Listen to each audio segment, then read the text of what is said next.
racing games? I know I do. Welcome to Classix Review episode 3. My name is Gamer CFC here, and I'm going to talk to you a little bit about one racing game in particular that totally changed my life completely and changed my opinion on racing games.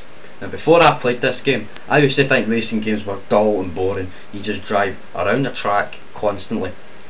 Ayrton Senna's Super Monaco GP was a good example. That game bored me to fucking sleep. I'm not going to talk about any Formula 1 racing games or anything to do with cars. I'll give you a clue. It's all bikes. You can use weapons. You drive on a 15-mile open country road and you race 15 other racers. You can get chased by the police. This is the game right here. The original Road Rash for the Sega Mega Drive / Genesis. Now, Road Rash was released in 1991, and I first played Road Rash when I was only 6 years old, sorry. And then the first time I played that, I was like, whoa, fuck me sideways, what a game. Now, I've never played a racing game so long. I've never been addicted to a racing game so much in my life than I have Road Rash. Right, I'm going to tell you a wee story now. When Road Rash 1 came out, it was dominating the racing scene as far as I was looking. Right, everyone was playing Road Rash this, Road Rash that. All my friends had Road Rash. I didn't have it yet. I eventually got it, as you can see there. And then a couple of years later, Road Rash 2 came out. Now, Road Rash 2 was the same engine as Road Rash 1, but it had slightly better graphics. It had a 2-player split screen option, and it let you do a one-on-one battle with 2 player, and you could also select what weapon you want, and the bike upgrades were a lot more advanced as well.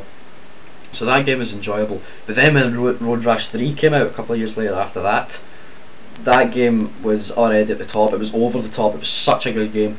It was actually better than the rest of them. It had a new engine, new graphics, new gameplay. The whole thing was, sorry about that. The whole thing was fucking dominating this time. Now, I never owned Road Rash 3. I never got to own Road Rash 3 because by the time Road Rash 3 came out, I was already hooked on other games for the Sega. I didn't even notice about it. I had played it before, but I didn't get a chance to buy it because then the PlayStation came out a year later after I seen Road Rash 3. And then they decided to remake the original Road Rash game and port it onto the PlayStation. Now, it was a bit like the original Road Rash. The only difference was it wasn't on an open country road. It was like on, as far as I knew, it was on city streets. That's what I've seen on another review video of it. But it still had the 16-bit graphics, so it still had the bit of the original Road Rash feel to it. But then they made a flaming curse. They could have just stopped the Road Rash games there and kept its good name. But they brought out a fucking curse. They brought out Road Rash 3D. Now, that just brought the Road Rash series from the top of the cliff right down to the bottom of the fucking ocean. Road Rash 3D was a fucking rubbish, terrible game. I didn't like it at all. I hated it. I was playing it at a friend's house. I played it the first time ever on a friend's house. He had it for the PlayStation. Now, before I even played the game, I seen the case of the game. I seen the disc lying on the table, and I'm like, oh my god, when did that game come out? Oh, 3D, that looks brilliant, blah blah blah. I played the game, and I'm like, this isn't Road Rash. And it didn't. It's just because it has weapons and all that, and the ability to smack the opponent off a bike, doesn't mean it's a great Road Rash game. You've got to have the feel of a Road Rash game. You've got to play the originals.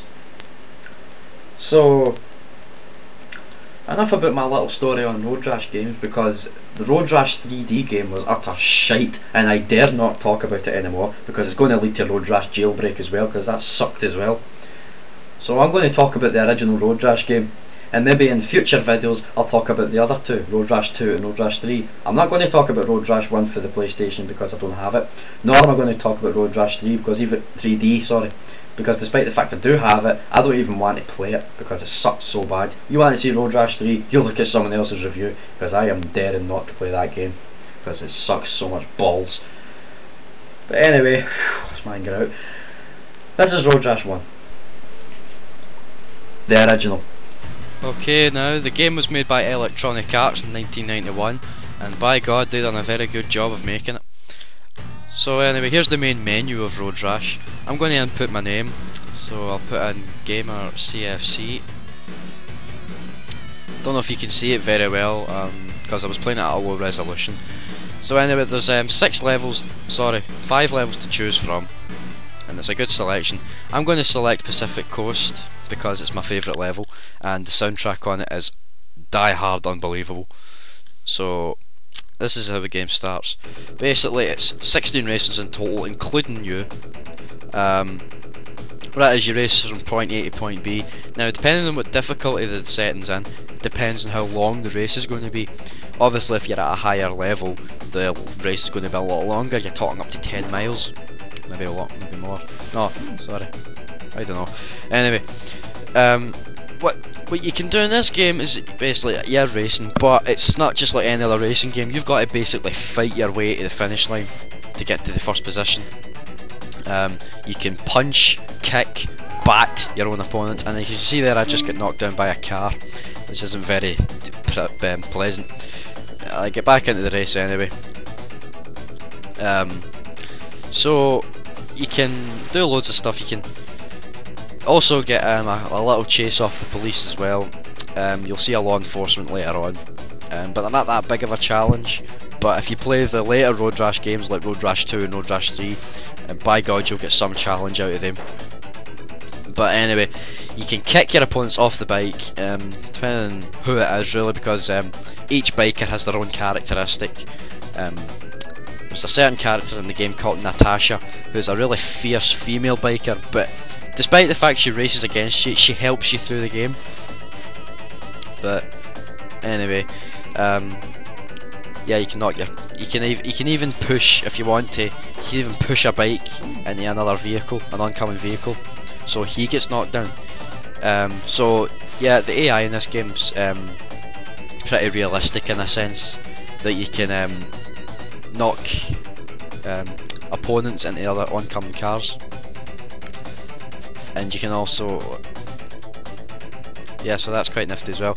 And the weapons, as you can see there here, I don't think I really got a weapon here, but you can get a bat in it, and you can smack your opponents with it. Now in the later Road Rash games, you manage to get different weapons like chains, bats, oil slicks, weapons and all them. So they come quite handy later on in the series. But this game is a fucking icon. This game is unreal. As you can see there, like I said, this is a wee example of knocking a opponent into a vehicle. Watch what I'm just about to do to this guy here. Look in the rear mirror. See, as you can see there, he get knocked down. So it's quite realistic in the sense that wherever you push them, they're going to feel the impact, depending on how hard you push them. As you can see there, there's the police as well. The police are, the AI of the police is okay. It's like, but they're like rocks. You can't knock them off or anything like that. But they're decent anyway, and it's only the first game, so you would go easy on it and you wouldn't really care.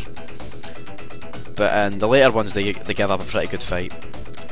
As you can see there, we finished the race, and I came in 3rd position, which is quite handy. I get 1,200 if I can read that clear enough. So yeah, that's Road Rash for you then. The game is absolutely brilliant. If you have an emulator, then download it by all means. So that's my edition of Classix review for today.